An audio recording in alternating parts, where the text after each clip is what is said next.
service.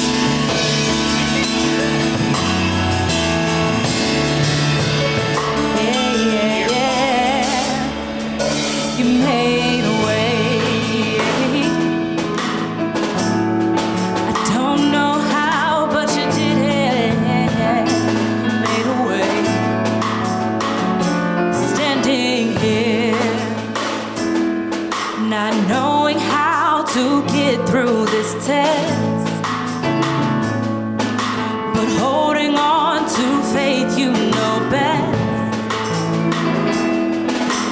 Nothing can catch you by surprise. You've got this figured out. You're watching us now. And when it looks as if we can win, you wrap us in your arms and step in. And everything we need you supply. You've got this in control, and now we know you made a way. When our backs were against the wall, and it looked as if it was over, you made a way.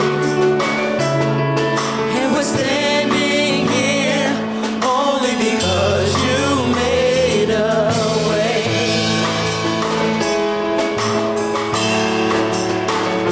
You made a way, yeah. And now we're here, looking back on where we've come from. Because of you and nothing we've done to deserve the love and mercy you've shown. Your grace was strong enough to pick us up. You made a way. When our backs were against the wall, and it looked as if it was over, you made a way. And we're standing here only because you made a way, made a way. When our backs were against the wall, and it looked as if it was over, oh, you made a way. And we're standing here, only because you made a way. And you move mountains, you cause walls to fall with your power. You perform miracles. There is nothing that's impossible.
Thank you so much for joining us. I'm Ashley. I'm here to bring the announcements. This week we have corporate Bible study, also corporate fasting. That starts Monday at 7 p.m. until Tuesday at 7 p.m. Bible study starts 7 p.m. on Tuesday night at the YouTube link below. Midweek we have prayer at the YouTube link below. And also story time with Miss Myrna is Friday at 1 p.m. The information is down below. Giving. Thank you so much for everyone who has already given to this ministry. The information below, if you would consider giving. We'd love to continue to serve the folks in our neighborhood and the folks that have been placed on the heart of this ministry. There's several ways to give. Anything that works best for you. There's no amount too small and no amount too big. We really appreciate you. Please continue to worship with us and stick around for the message from Pastor Tanks. Yo, what's going on? What's going on, man? This is Pastor Tanks, and hey, man, I just want to come on here and show y'all what I'm up to. You know, I'm always up to something. Show y'all what I'm up to right quick. Hold on, stay tuned. What am I doing? Where are we at? What's this place? Where are we at? Whoa.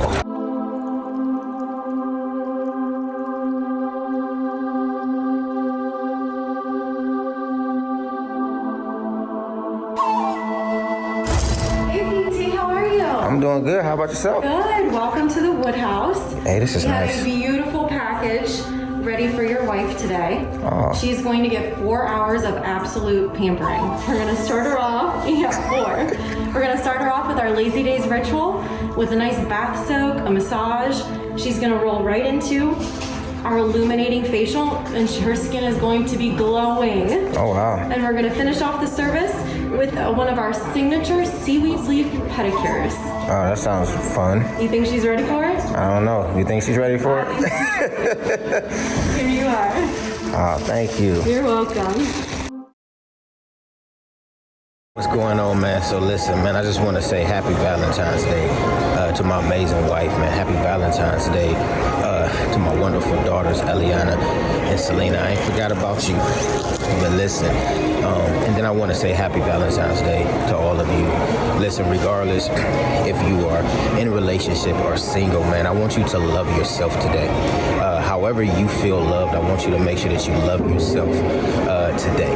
And so I love you guys. And I'm going to stop talking, and we're going to get back to worshiping the one who loved us first. So again, happy Valentine's Day, and let's continue to worship our first love.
Jesus has broken the curse.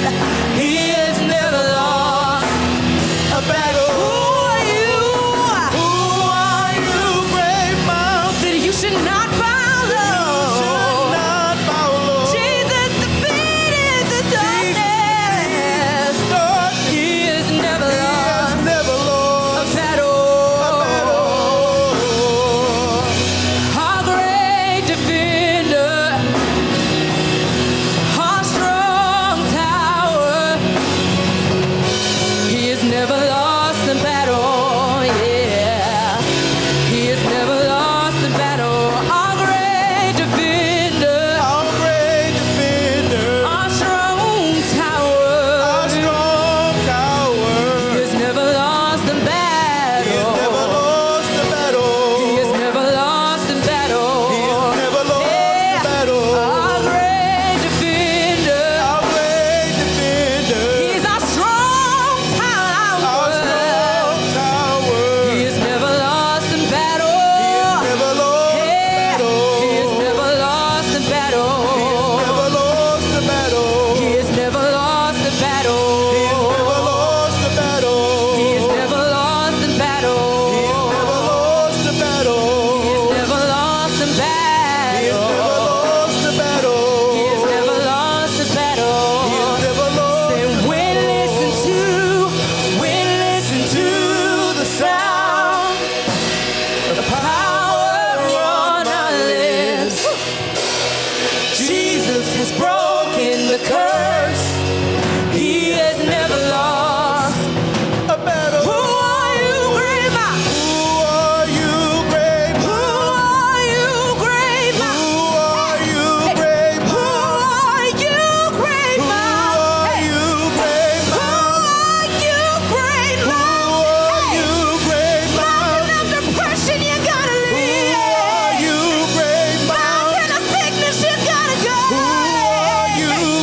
Bow in the presence of my God. The presence of my God. The presence of my God. Who are you, great mountain? Who are you in the face of my God? Who are you, great mountain?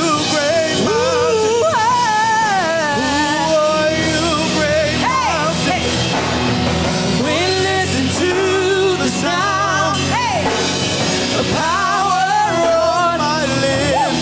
Jesus defeated the curse. He has never lost a battle. Who are you, great mountain? You should not bow low. Jesus defeated the darkness. He has never lost a battle. Our great defender, our strong tower. He has never lost a battle. He has never lost a battle. Our great defender, he's our strong tower. He has never lost a battle. He has never lost a battle. Say he's never lost a battle. He has never lost a battle. He has never lost a battle. He has never lost a battle. He has never lost a battle. He has never lost a battle. He has never lost a battle. He has never lost a battle. Thank you, Jesus. And you never will. You never will. Never, never lose, God. Hey, you'll never, never lose, God. Yeah, yeah, yeah. Thank you, God. Thank you, Jesus. Every battle you have won, and we're gonna see you do it again and again and again. Hallelujah. Thank you, Jesus. Hey.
faithfulness.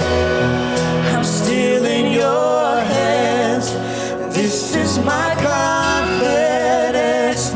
You never fail. Your promise still stands. Great is your faithfulness. Your faithfulness. I'm still in your hands. This is my confidence. You never fail me yet. Never will I forget. You never fail me yet. We are confident on your word, so we'll stand on your word. You never failed me yet. I'll trust you, God. I'll trust you, God. You never failed me yet. Never. Oh.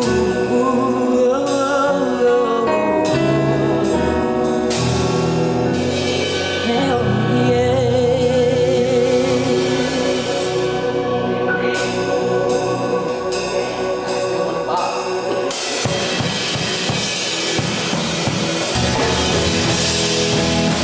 Hey! Hey! I see you move. I see you move. You move mountains. You move the mountains. And I believe. I see you do it again. You made a way. When there was no way. And I believe. I see you do it. I see you do it. I see you do it. I seen you do it. I seen you do it. I seen you do it. I seen you do it. I seen you do it. I see you do it. Hey, you never made. See you do it. You never made a mistake, Lord. I see you do it. You never failed me yet. I see you do it. Hey, I see you do it. Hey, you made a way when there was no way. And I believe. I see you do it again.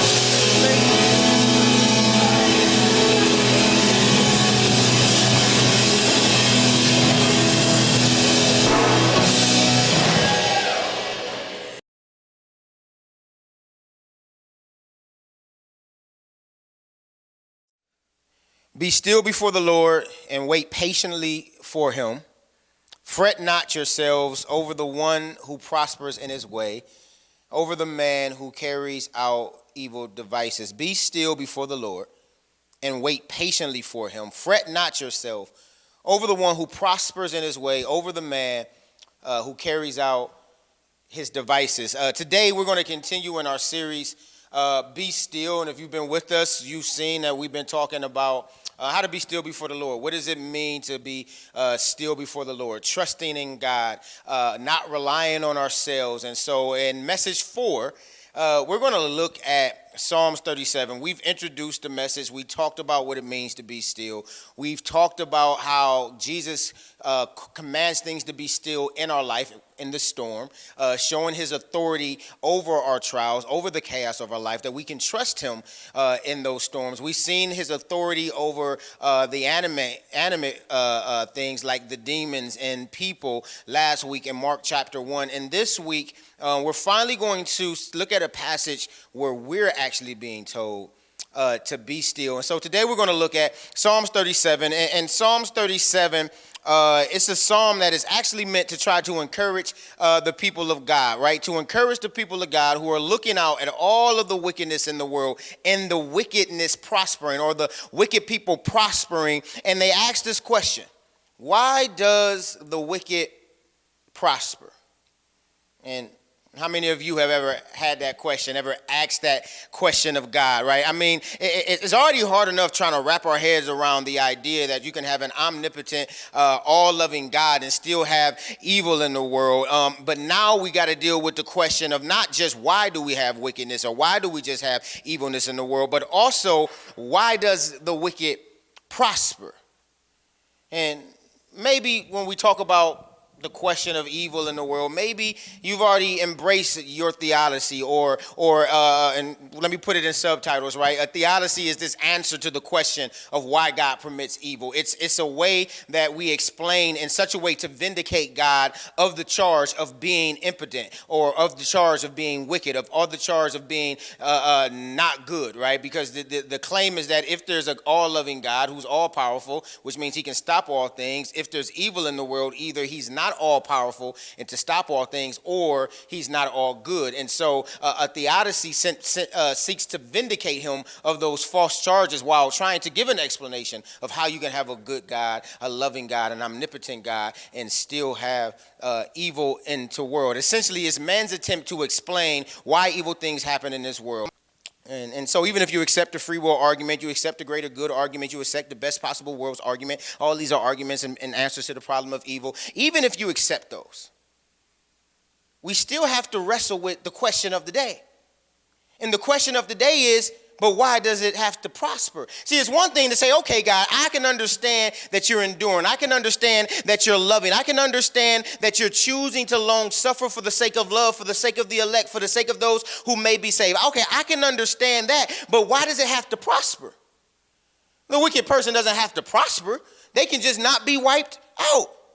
And so that question is what Psalm 37 is going to try to encourage us through, right? I understand you're going to endure it for the purpose of salvation, for the purpose of repentance, but why are the wicked allowed to prosper? Like, why does the serial killer prosper?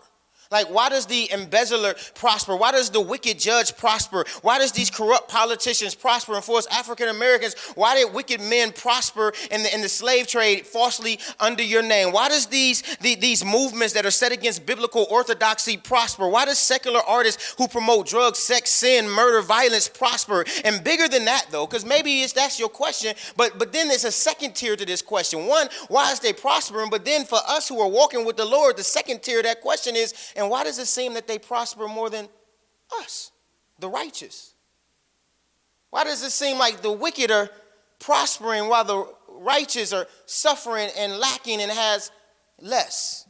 These are the questions that we have nagging us, plaguing us. It's the question that I ask at every hurdle that I meet. God, why am I not prospering in this area, doing what you told me to do, right? Your commandments said if we keep them, then we'll be blessed in the land. But if we turn, we'll be cursed. And yet we see the wicked abhor your commandments, and it seems that they find more success than your children. All over the world, wickedness seems to materially, politically, relationally prosper over the righteous. Those who've been following Jesus, walking as upright as we can, and yet all around us, non-Christian marriages are successful. In fact, the divorce rate is higher in the church. The wicked businessmen prosper over those who attempt to honor God. The gospel artist, the musician, the Christian creative who's trying to use their talent to expose the gospel and the culture. They make less than the secular artists who promote sin and wickedness, yet their platforms continue to grow bigger and bigger. And this has been an issue that has plagued theology, that has plagued religion, that has plagued you, that has plagued humanity, while also leaving us mocked. This question, it plagues us, but it also leaves us mocked, because we know the stories that you go into your friends that may not be walking right with the Lord, and you say you need a little help, and they look at you, why don't you ask your Jesus, right? Your Jesus love you so much, why your Jesus can't help you? Or your Jesus, but you still in the welfare line while the drug dealers get fatter. All your Jesus, and you still lonely while these adulterous tenders get all the pings, right? All your Jesus. We can't steal a building in the community, but the wicked are buying lots 6 at a time, right? Right? It seems, God, as if wickedness is rewarded and the righteous are punished. This is a real thing that we wrestle with. You may not scream it from every rooftop, but you sit in your home sometimes when you're going through things and you think about this. It just seems to me, God, that the wicked would never prosper and the righteous would always prosper. And yet it seems to be this negative correlation between behavior and wealth. Good behavior is rewarded with suffering and lack, while wicked behavior is rewarded with fatter bank accounts, fatter ladder climbs, fatter platforms, fatter churches, right? And I know many of you struggle with this as well. And there's people listening, right? And there's people who has chosen to take this struggle. And so the way that they deal with this is they just choose to go chase after the wealth the same way that the wicked do.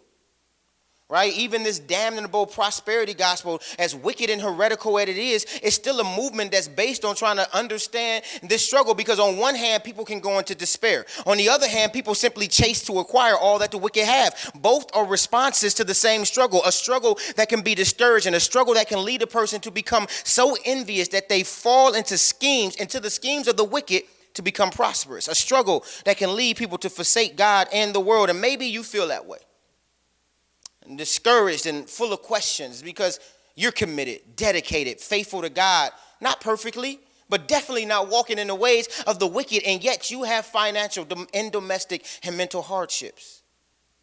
And you're not alone. There's many people watching, wrestling with this question and seeking understanding. Matter of fact, the biblical authors struggle with this exact same question. It was Job in 21:7 who said, why does the wicked live, reach old age, and grow mighty in power? Job said, listen, why are they even allowed to live?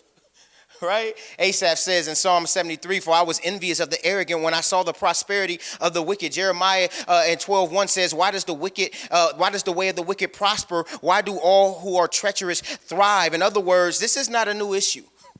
This is an issue that the biblical authors had to deal with, but that also tells us something else. Nothing's wrong with you. You're not less of a Christian. You don't have a lack of faith because you got these are mighty men of God being used by God, and they're talking to God directly like, yo, what's up, God? Why?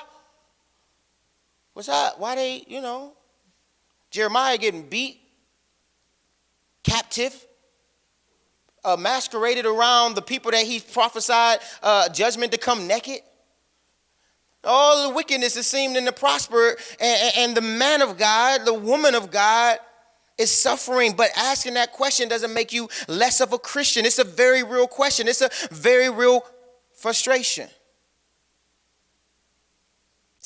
But with all frustrations, we can deal with it poorly or properly. See, the frustration of walking upright and struggling while watching the wicked prosper can easily be seduced into forsaking God for the ways of the wicked. I mean, I'm fighting to walk and I suffer, right? The thought can easily be God is unfair and this whole religion thing is wrong. The thought can easily become syncretism, where you don't forsake God. Instead, you just kind of lower your righteous standards and you kind of like blend the two. So you don't completely walk away from God. You just dabble a little bit, right? You just cheat a little bit to get ahead, right? But remember something. Frustration is an open door to negative thinking, which leads to action. Frustration is an open door to negative thinking, which leads to action. Remember, I told you that the enemy loves to take advantage of your vulnerability. Frustration is an open door. It is a place of vulnerability. Remember, Satan told Eve that God was keeping something for her, and so she ate the fruit. See, what we need to know is how to protect ourselves from the seduction of frustration. And so the psalmist is going to write to encourage us in our discouragement over the prosperity of the wicked. And he says in Psalms 37:7 to be still before the Lord and wait patiently for him. Fret not yourself over the one who prospers in his ways, over the man who carries out evil devices. The psalmist says that the way that we handle our frustration is to be still, be patient, and to not be filled with anger and envy over the wicked's prosperity. Be still, be patient, and don't fret. Don't get salty. And I know you're probably like, what you mean don't get salty? Like, it's annoying. Trust me, I'm with you. But I'm going to explain why we need to not be fretting in a minute. But the be still is important. See, if we are not wise enough to be still, we will act according to the seduction of our frustration and begin down a path of unrighteousness and abandonment of God. Remember in week 1, right? The reason God calls us to be still is because in the chaos of our life, sometimes we begin to be led by our frustration, and being led by our frustration typically leads us down the wrong path. And so God says, be still. Don't respond in fear. We were talking Exodus 14, right? They saw the Egyptian army and they wanted to go back. Chill, be still. Don't respond in fear, because in fear we typically make the wrong move, and struggles and pain and chaos and suffering, if we respond to it, if we're led by it, we typically make the wrong move. And so God is telling us to be still so that we don't find ourselves responding incorrectly to our frustration. But I want to add this week, but not only so that we don't make the wrong move, but so that we don't think incorrectly. Because what we think eventually tends to lead us down to how we act. Right? This is just reality. We have to learn to be still in our frustration so that we don't respond according to our frustration. And when we desire something and we don't get it, the way we're currently moving, what we do is we say, screw it. You ever get to that point, that frustrated, where you're like, man, you know what? Just screw it, man. I'm just going to do it this way. And what makes it even worse is because not only are we looking at the wicked prosper, I can't even think about stealing a bag of chips without getting in trouble by God. And they stealing millions of dollars and ain't getting in no trouble. So then we be like, so you know what? I'm just going to steal the chips. It is what it is. Grace, right? This is literally this is how when we get that frustrated, right?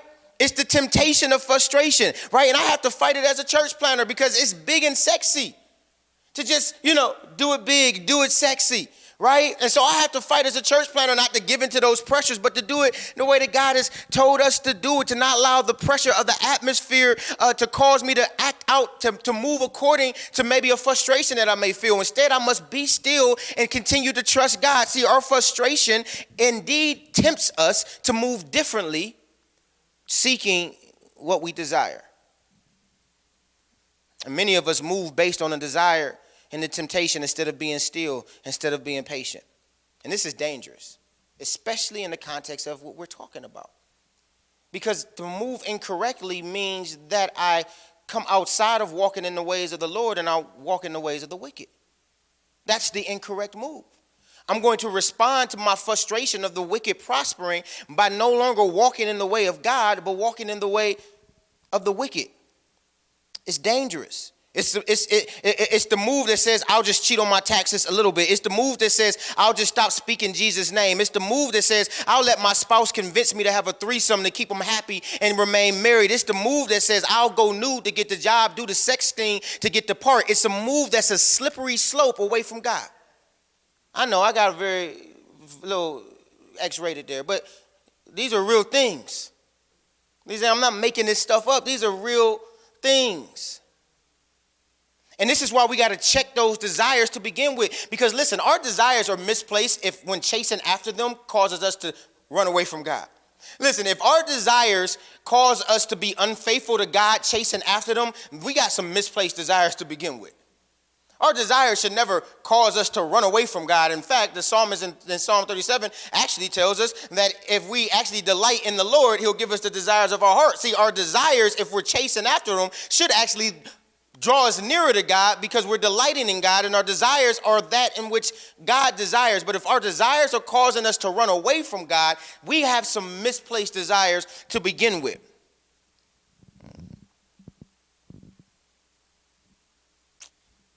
Most of the times, it's not that God's not blessing us. Most of the times, it's just that he's not meeting the standards of the seduction of the materialistic world that we live in. It's not that he's not meeting us or giving us our Boaz, right? Or our Ruth or whatever, whoever you want to be, Naomi, whatever, right? It's not that. It's that he's not meeting the Hollywood illusion of a relationship. Right? It's not he didn't send. He did not send the right person. You keep letting Facebook tell you what the right person got to be. Right? He is giving you answers. You're just stuck in the illusion of the culture that you miss it. Right? Our desires are misplaced to begin with, and it leaves us frustrated. But we have to check our frustration. in order to protect ourselves from the temptation. And so I'm jumping around a little bit, but Psalm 73, I'm going to be in Psalms 37 and 73. Flip it, right? Psalm 73, you got this man of God named Asaph, right? And he didn't check his frustration, right? And he said that his unchecked frustration caused him to almost stumble. Psalm 73, 1 and 3. He said, truly God is the God of Israel to those who are pure in heart. But as for me, my feet had almost stumbled. My steps had nearly slipped. Why? For I was envious of the arrogant when I saw the prosperity of the wicked. Remember I told you it's a reason that Psalm 37, 7 says not to be still, to be patient, and to not envy the wicked. Remember I told you we'll talk about why that's important? Well, because Asaph, he did envy the wicked.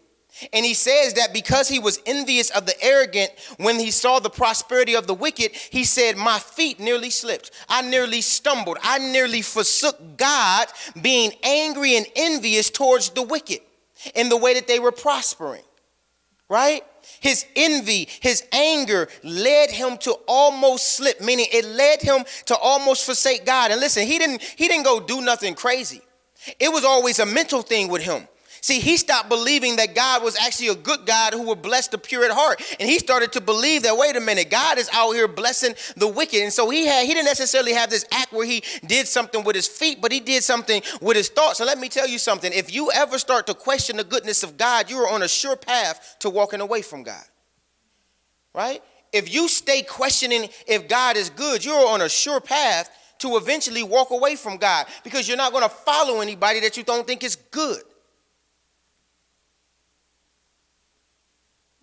But Psalms 37 tells us, fret not because of evildoers. Be not envious of wrongdoers, right? Psalms 37 is trying to give us the formula that will protect us from the stumble of Psalm 73. Fret not over their prosperity. Don't be mad. Listen, the children of God have nothing to be mad at the wicked for. I don't care what they have on this side of heaven. It's fleeting. And I have an inheritance that is unfading. Right? Psalms 37 is giving us the formula so that we don't get to Psalm 73. Fret not. Stop being mad. Psalm 37:3. Instead of being mad, trust in the Lord and do good. Dwell in the land and befriend faithfulness. Don't be seduced to go the other way or in the way of the wicked. Continue to trust God and stay faithful. Befriend faithfulness. Asaph knew that God was good to the pure in heart, but he stumbled because of his frustration over the success of the wicked. We got to check our frustration, because unchecked frustration will cause us to stumble. And that's just not about prosperity and wickedness. That's period. Anytime you're frustrated about something, if you don't check that frustration, it will cause you to respond in a way that is unholy, ungodly, sinful. Whether you're married, you got an issue with your spouse, but you don't want to address it, and so you just keep it in. Well, that's no good, because you start treating them different. And then the one time you mad about, I don't even know what you're mad about, but you've been holding your frustration in so long that now you've been walked in the house and there ain't no toilet paper on the dang on toilet paper roll. Now you got to flip out. Listen, I just be honest. In my house, me and my wife have a constant frustration about phones. Right? That is the everlasting thing in our household, right? Phones not being answered, right? But they're minimum. It's not that big of a deal unless there's an unchecked frustration. Now the unchecked frustration makes the not picking up the phone a bigger deal than it really ever need to be, right? But listen, and maybe you at your workplace.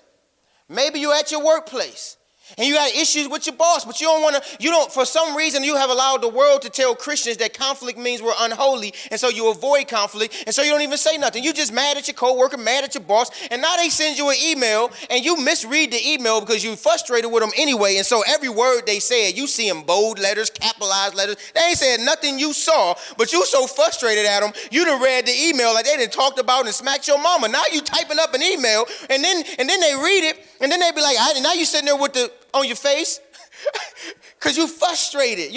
Now you ain't got no job no more. Because it's an unchecked frustration. This ain't just with how we deal with the wicked. This is period. We have to learn as believers how to check our frustrations and not let our frustrations lead us. And so check your frustrations. And so how do we do that? Well, in regards to this conversation, we do it the way that Asaph did it. Psalm 73, 16 through 20. But when I thought how to understand this, how to understand what? How to understand why the wicked is prospering. He said, it seemed to be a wearisome task. Pay attention.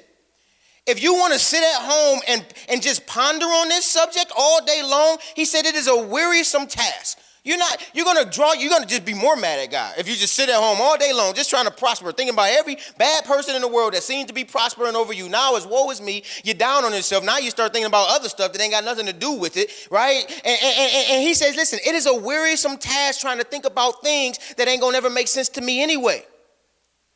And so what he says was, when I thought how to understand this, it seemed to me a wearisome task until I went into the sanctuary of God. It was blowing my mind. It was confusing me until I got into the presence of God. Okay, pause. Notice his perspective is going to change when he enters the presence of God. Not when he's texting all of his friends. Not when he's venting on social media. Not when they go in a room and close the blinds.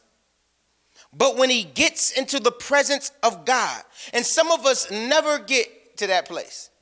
Some of us never learn how to get into the presence of God, and so we never get understanding of the things that we're trying to get understanding about.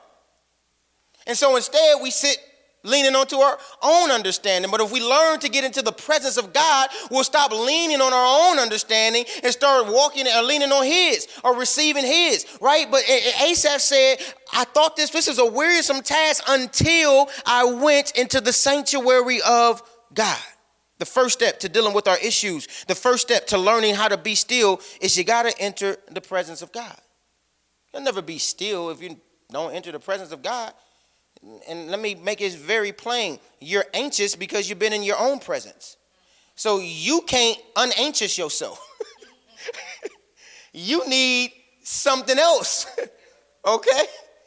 You need somebody else to carry your burdens. Because you've been doing it on your own and it ain't worked. All it's done is driven you more crazy. And so you're never going to be still if you just stay in your presence or you stay in presence of negative people. Or if you stay in the presence of, you go find the most negative post on social media and then just start liking all of the I hate God posts. Now you sharing memes that don't make no sense, right?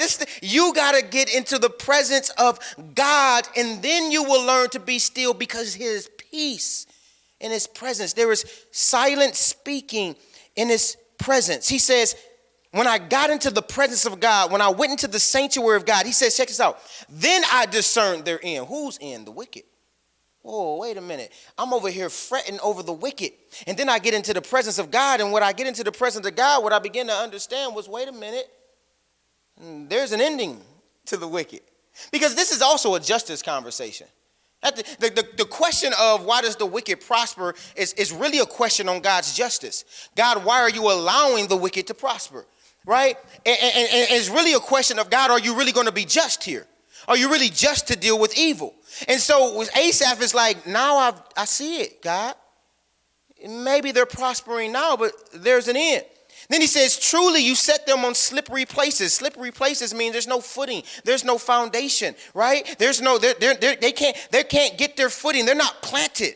He says, you plant them on slippery places, right? You make them fall to ruin. Why? Because they're on slippery places. So they get elevated up here and then they start to get the big head, but they don't realize that they're on a slippery place. And so then they begin to fall. And because they didn't put themselves up this high, their fall actually ruins us, right? He says he ruined them. He says how they are destroyed in a moment, swept away utterly by terrors. Check this out. Then he says, like a dream when one awakes, oh Lord. You know how you ever have one of them good dreams and then you wake up? You was joyful, loving life. Everything was better in the dream. You had a relationship, had money. Woke up, and just like that, as quick as you opened your eyes, the dream was over. Well, that's like the way of the wicked. And their wealth, their prosperity, it's cool, but just like as quick as and they wake up, it's over. He says, like a dream when one awakes, O Lord. He says, when you rise yourself, when you rose yourself, you despise them as phantoms. Asaph checked his frustrations by going into the presence of God and then receiving a perspective change. God showed Asaph that while the wicked prosper on earth, their prosperity is fleeting and they will be destroyed by God because he despises them. You see that? Listen, I don't have to be frustrated with the prosperity of the wicked. Instead, I should be grieved at it.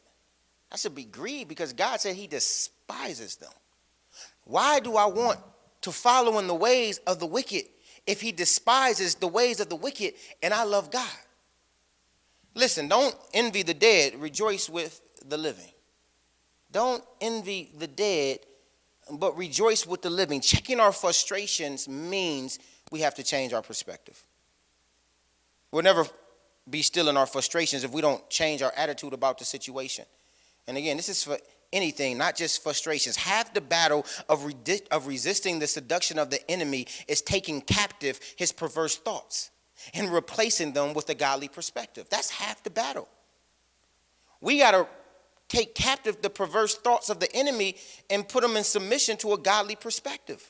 This is what God gives Asaph. He gives him a different perspective. This is what Psalm 37, David is going to be giving us, a different perspective. To be still, we must change our attitude concerning the prosperity of the wicked. Psalm 37:1, fret not yourself because of evildoers. Be not envious of worshipers, right? Verse 7 and 8, fret not yourself over the one who prospers in the way, over the man who carries out evil devices. Refrain from anger and forsake wrath. Fret not yourself. It tends only to evil. The reason that the psalmist is encouraging us to not be hot over the prosperity or angry over the prosperity or envious over the prosperity of those who walk in wickedness is so that we do not be tempted to follow in their ways. That's what Asaph was seduced by. He was seduced by envy. He was seduced by being angry. And the psalmist is explaining that being angry will only lead us to being wicked if we're led by it. All right? That's evil thoughts about God, but more seriously, these evil actions. I was talking to a homegirl on Facebook. She made a post on Facebook. I asked her if I can use this example, and she made a post about how she was in the grocery store. And she was in the grocery store, and when she got up to the clerk, the whatever they are, cashier, right, said to her, hey, I guess she paid with her food stamp card, and they was like, hey, you get food stamps and everything, and she was like, yeah, and she's like, the man that was in front of us, it was a white man, this man in front of us, like, he get food stamps too. She's like, oh, okay, whatever. She like, hey, you want to know, he asked me to check his balance, and so she was like, all right, and she like, you want to know what his balance was? And she was like, whatever, and she was like, it was $1,000, and she, so, and now this is a white man that's getting $1,000, and she's a mom with 3 kids, and she ain't getting nowhere near that, right? And so immediately she was, the clerk said, or the cashier said to her, man, you should just lie on your application so you can get more money. Now, this is a small example, and the person said, I'm not going to do that. But this is a small example, but I want you to pay attention, right? See, the clerk first made the disparity known, right? Hey, he got more than you. By the way, black woman, this white man, in the time of that we live in right now, where anything like that is going to set somebody off, right? The clerk makes the disparity aware by making known that she gets a lot less than him. Right away, anger, right? From there, the thoughts of anger are seduced to envy, and then the solution is presented. Just cheat a little bit. This is what the enemy does. He makes known to us, hey, they getting money over there. Now you salty because you used to hang with them and you started following the Lord and they still getting money over there. Right? Now you angry and now you seduced with envy. And then right then the enemy says, you could just go back and sell a little drugs with them. And now you got to make a decision. Right? That's the enemy. Creating situations so that he can present a solution to a problem that shouldn't exist anyway. And many of us fall into that trap because we haven't properly dealt with our frustrations. We allow ourselves to be frustrated and then envious. Envy is about desire, and we must not allow ourselves to desire the prosperity of the wicked to the point of walking in the ways. Gospel artists converting to secular music, talking about they trying to have a bigger platform when they really mean they just trying to get a bigger check, right? So they remove Jesus. Movie stars get straight to Netflix movies, so they agree to do sex scenes as long as there's no nudity. And then what gets me the most is how married couples that claim to be Christians can do movies where they're kissing on other people. Point is, if you don't change your attitude from angry to envy, you're about to stumble into wicked ways for worldly prosperity. So, I probably lost like 4 people. But listen, instead of an attitude of anger and envy, the psalmist encourages us to shift from anger to trust, envy of the wicked to desire of faithfulness. Psalms 37, 3 and 4. Trust in the Lord and do good. Dwell in the land. Befriend faithfulness. Delight yourself in the Lord. Verse 5, commit your way to the Lord. Trust him and he will act. Verse 7, be still before the Lord and wait patiently for him. The clear attitude change is to not dwell in anger, but to trust in God. Not to allow yourself to be envy of the prosperity of the wicked, which causes you to walk in the ways of the wicked, but continue to do good and befriend faithfulness. Delight yourself, not in the wealth of the wicked, but delight yourself in God. Commit your ways to the Lord. Be still and be patient. All that language is combative to the leading of frustration, anger, and envy. All that language changes our attitude towards our situation. Don't be mad. In the moment when you feel yourself rising up with frustration, that's the moment to check it. And then instead of sitting in frustration, say, I trust you, Lord. Sometimes, and I'm not saying that sometimes you don't cry out, but sometimes it's better to just say, I trust you, Lord. Sometimes it's okay to ask questions sometimes.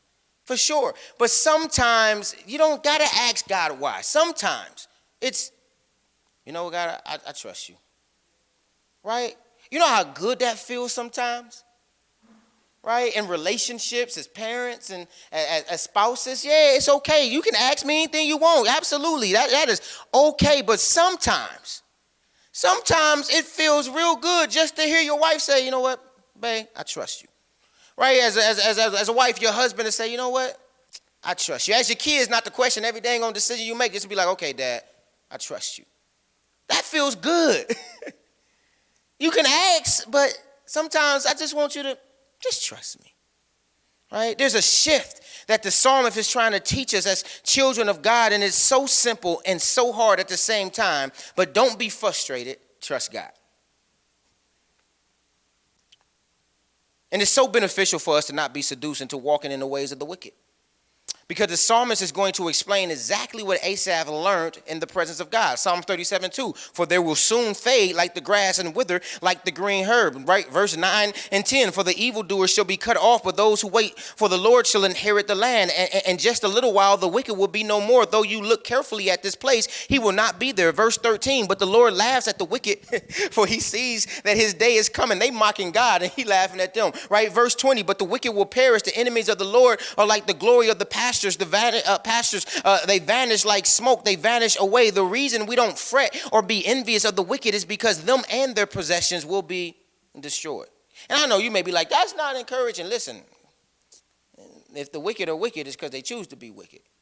I'm not saying don't go hang out with them, don't share the gospel with them. But when God is talking about the wicked, these are people who have made their bed, decided to stay in it. They are choosing to forsake God, choosing to walk in different ways. And the reality is, whether we like it, love it, or not, the reality is when Jesus comes back and they are still in that condition of wicked, that is their destiny. We don't have to like it, but it's reality. In fact, if you don't like it that bad, start sharing the gospel a little bit more. But the contrast to the wicked destruction is righteousness. Verse 4, delight yourself in the Lord and he will give you the desires of your heart. And verse 6, he will bring forth your righteousness as the light and your justice as the noonday. Verse 9, for the evildoers shall be cut off, but those who wait for the Lord shall inherit the land. Verse 11, but the meek shall inherit the land and delight themselves in abundance and peace. There's a clear distinction between those who trust in the Lord despite having less than the wicked versus the wicked and those who allow themselves to be seduced into walking in the ways of the wicked. It's a perspective change. I'm not mad anymore because I know what awaits me. But if I keep thinking like every Christian, for whatever reason, thinks that this is our final destination, people really believe that this is just going to be, this is our eternal place. No, this is passing. This place will be destroyed. And when I understand that this is not it, I don't have to be mad to the point of allowing it to cause me to question God and forsake God, because I know that the day is coming.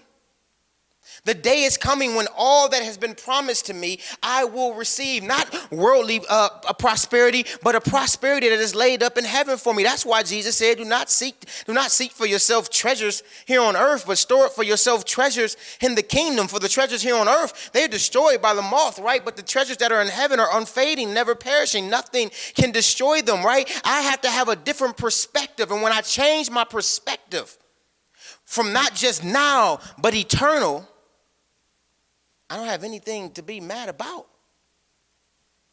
This is the purpose of Psalms 37. It's to give us a perspective change by reminding us that there is more to life than this side of heaven.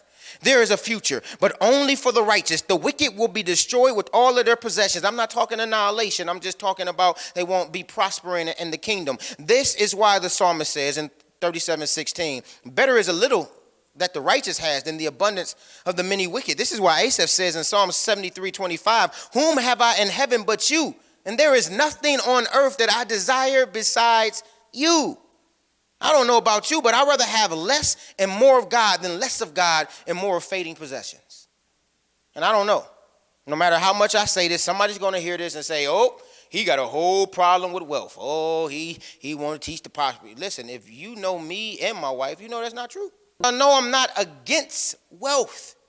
I'm not against money. I'm not saying you got to sell everything you ever had in life, unless Jesus tell you to.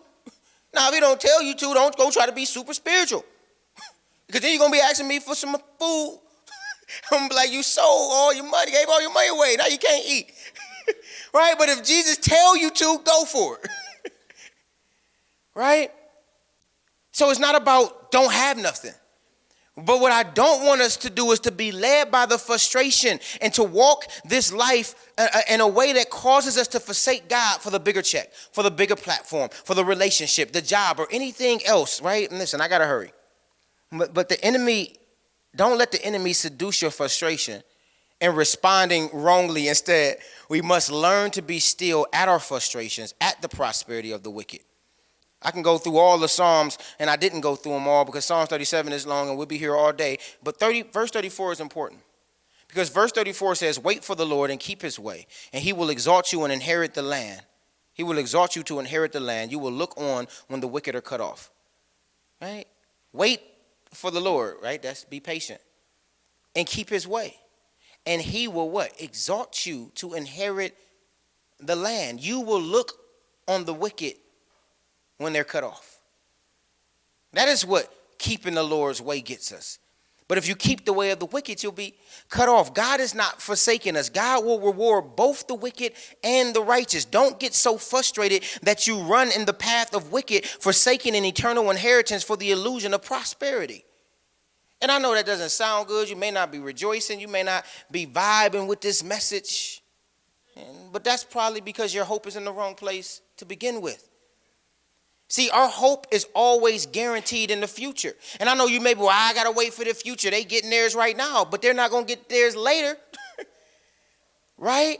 Our hope has always been in the glorious day when the Son is revealed at his second coming. That has always been the hope of the children of God. Right? The kingdom that we will inherit, those who endure to the end. And this is why the psalmist is writing, fully aware of how frustrating it can be. The psalmist is writing to encourage us to trust in God, which is what be still means. Right? If you've been following this series, you already know this. And listen, we have to understand that this is not our home. And so we will not always have it the best.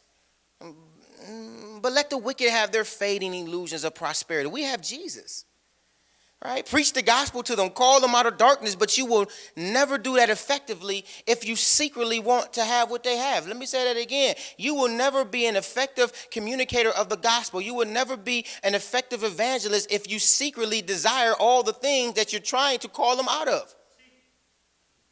because you secretly want it anyway. You're not sure that they shouldn't have it. To be honest, right?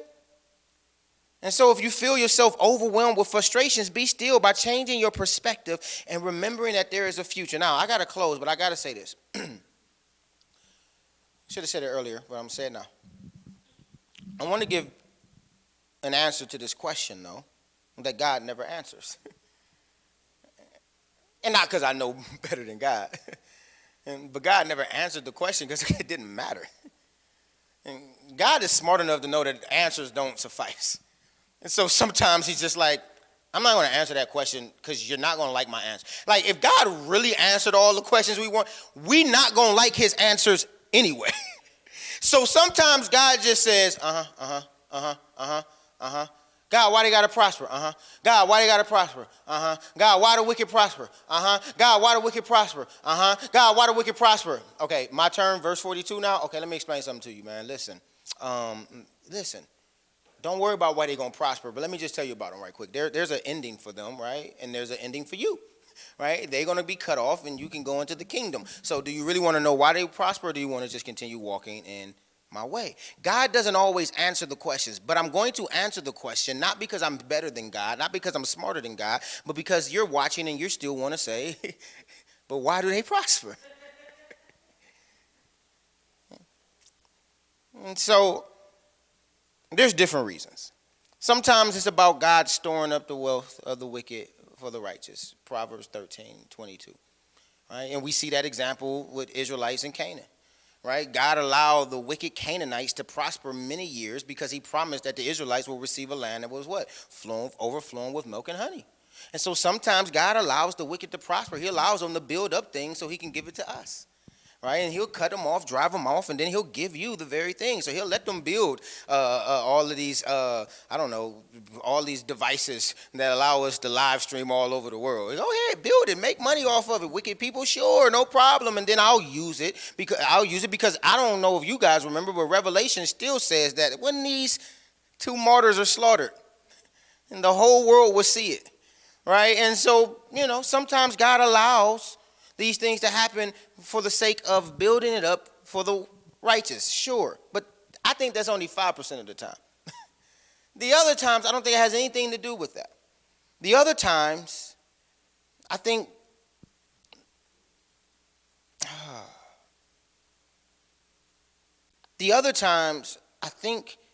that it's not about God and more about us. And here's what I mean. Asaph was not just upset at the prosperity of the wicked. He was upset because he felt like God was the one planting them. In fact, Jeremiah says this in Jeremiah 12. He said, Lord, you planted them, right? You make the fruit come in season.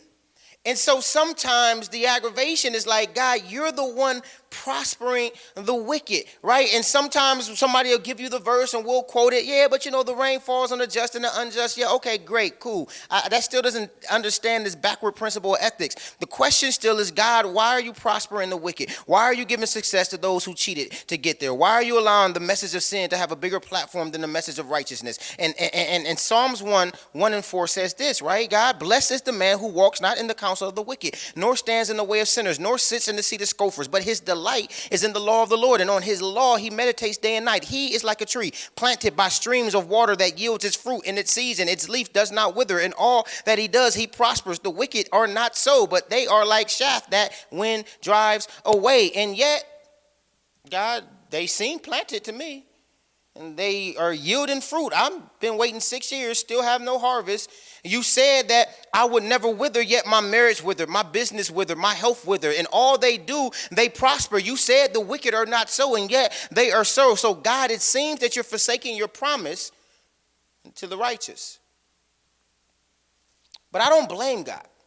Yes, God is sovereign, and sure, we could say that he's allowing it, but sovereignty has never eliminated human responsibility. And so you want to know why the wicked prosper? Why we blaming God? We want to know why the wicked actually prosper? You want the answer to the question? I'll give it to you. You're not going to like it. I'm going to give it to you.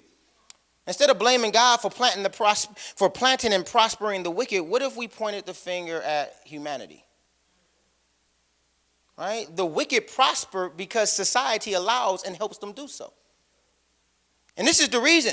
It's the sinfulness of man. See, instead of allowing our frustration to allow us to be seduced into blaming God and being angry with God, allow our frustration to be seduced by the reality that it's sin and then be angry with the enemy, right? And so when I was reading a guy named Walter Bergerman, his line of thought, and I agree with it, he suggests that the prosperity of the wicked are not God planting them, but the sinfulness of society doing the planting, watering, and yielding.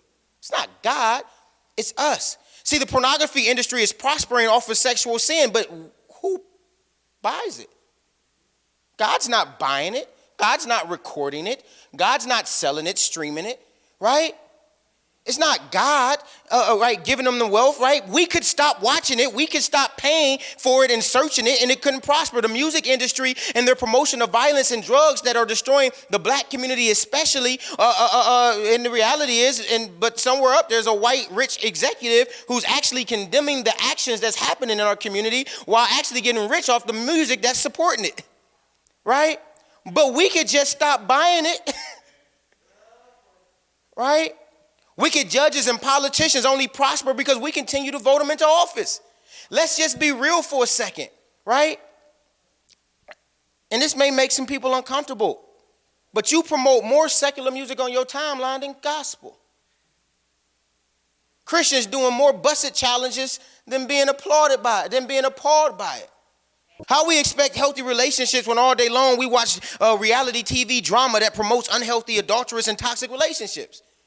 Listen, you can get mad at me for the truth, but the truth is, even when we are the people of God complain about the prosperity of the wicked, we still help line their pockets. That's my theodicy to the question. Yes, God could not allow it to occur because he's all powerful, but so could you. By just not supporting it, by not buying it. And maybe we can just take it outside of just the church, period. Society as a whole. We can't blame God for what we continue to allow to happen. The sinfulness of society allows the wicked to prosper. And then us as believers, we get frustrated by it while still downloading the CDs, still doing the TikToks. 90% of the time, it's us who allow the wicked to prosper, not God. And obviously, I'm not saying he's not sovereign. What I'm saying is, sovereignty does not negate human responsibility. I didn't break down every verse in Psalms 37. It's a lot there. So read it on your own, study it on your own. But the main thing is to trust God, trust in his justice, knowing that while the wicked prosper now, they will not prosper forever. And God will judge them and those of us who stayed the course and chose him over this world. We will prosper forever. Be still my heart and know you are God alone. Stop thinking so much and just let go.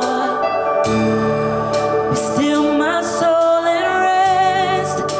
Humbly I confess in my weakness, your strength is perfect. Yeah.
everybody, man. Listen, thank you for tuning in to that message. I'm so glad that you guys were here with us. Listen, I don't know if you've been blessed so far. This is the fourth message in this series. If you've been blessed, listen, do me a favor. Like, share, hashtag, tell somebody.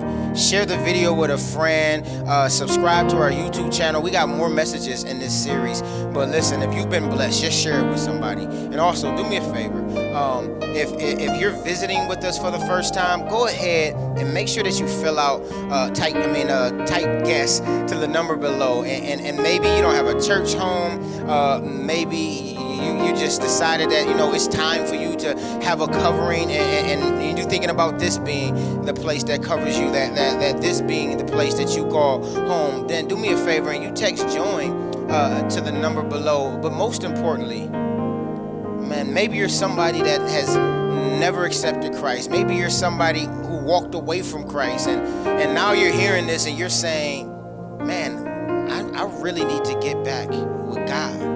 I do need to walk away from the path of the wicked and actually walk in the ways of God. And you want to know more about the gospel, or maybe you just coming for restoration. Listen, I know it's virtual, but we can still have an altar call. And so our altar call is going to be simply by you texting Christ to the number below, and we're going to reach out to you, and we're going to talk to you, and we're going to pray with you, and we're going to explain the gospel to you, and we're going to then walk with you on this path of Christianity, and this path of Christ follower, of being a disciple of Christ. And so text Christ to the number below. Text guest to the number below. Text join to the number below. Connect with us at the number below. Listen, I love you guys. I thank you guys for tuning in, and I'll see you guys next week, same time. Take care.